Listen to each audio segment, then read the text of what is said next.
ఈరోజు సంపద గురించి మాట్లాడుకుందాం. సంపద అనేది మనిషి జీవితంలో చాలా ప్రాముఖ్యత కలిగినటువంటిది.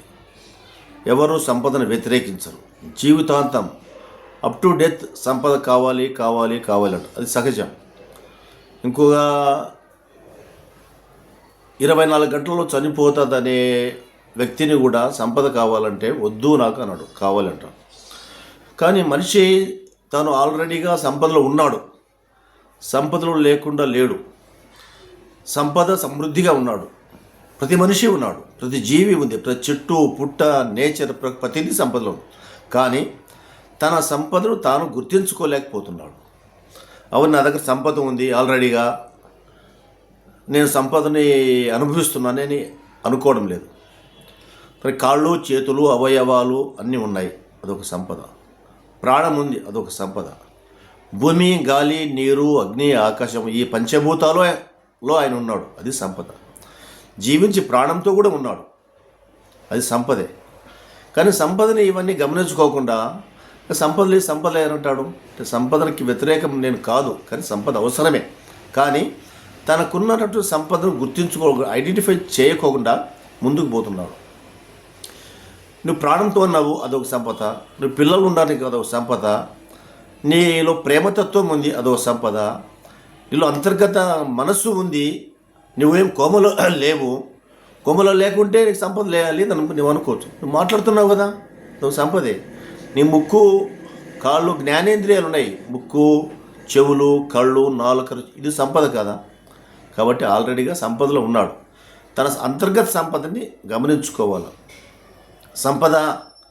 సంపదకి అంతు అనేది లేదు, దీనికి పరిమితం ఇంత సంపదనే లేదు. ఒక మనిషికి ఈ భూమండలం మీద ఉన్నటువంటి యావత్తు సంపదను ఆయన అకౌంట్లోకి వేశారు.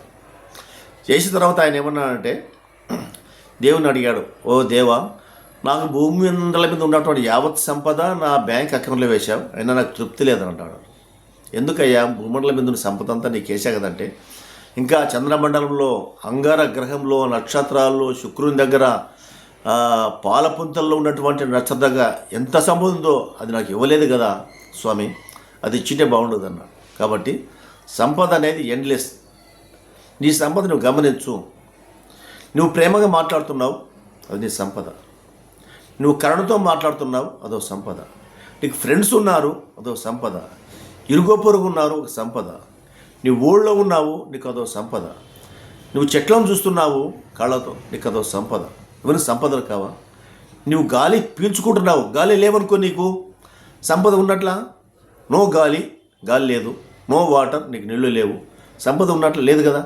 నువ్వు పంచభూతాల్లో ఉండడమే మహా గొప్ప సంపద. కాబట్టి నీ సంపద నువ్వు అనుక్షణము అనుభవించు, ఎంజాయ్ చేయి, గమనించు. గమనించుకుంటూ పోతే నువ్వు దాన్ని అనుభవిస్తావు.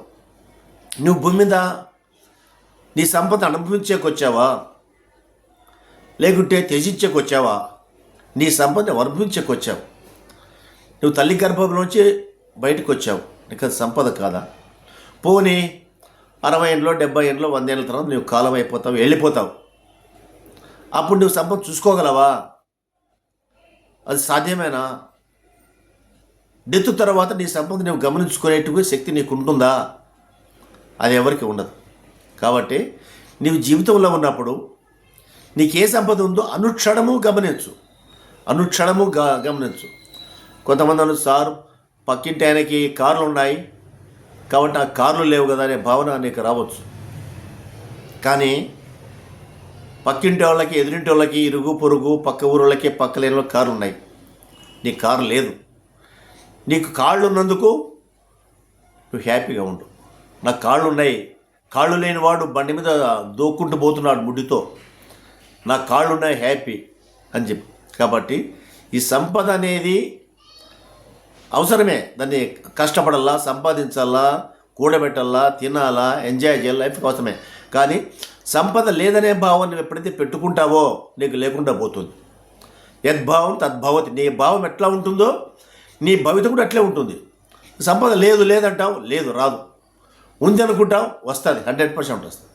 ఉంది అనే భావనలో ఉండు, ఆ థాట్ పెట్టుకో, ఆటోమేటిక్ వస్తుంది. నువ్వు థాట్ పెట్టుకోకుండా లేదా నెగిటివ్లో ఉంటే నీకు నెగిటివ్ లైఫే, పాజిటివ్లో ఉంటే పాజిటివ్ రిజల్టే. ఏ విత్తనం నాటితే ఆ చెట్టు మొలుస్తుంది. ఇది ఒక భావన. మళ్ళీ కలుసుకుందాం.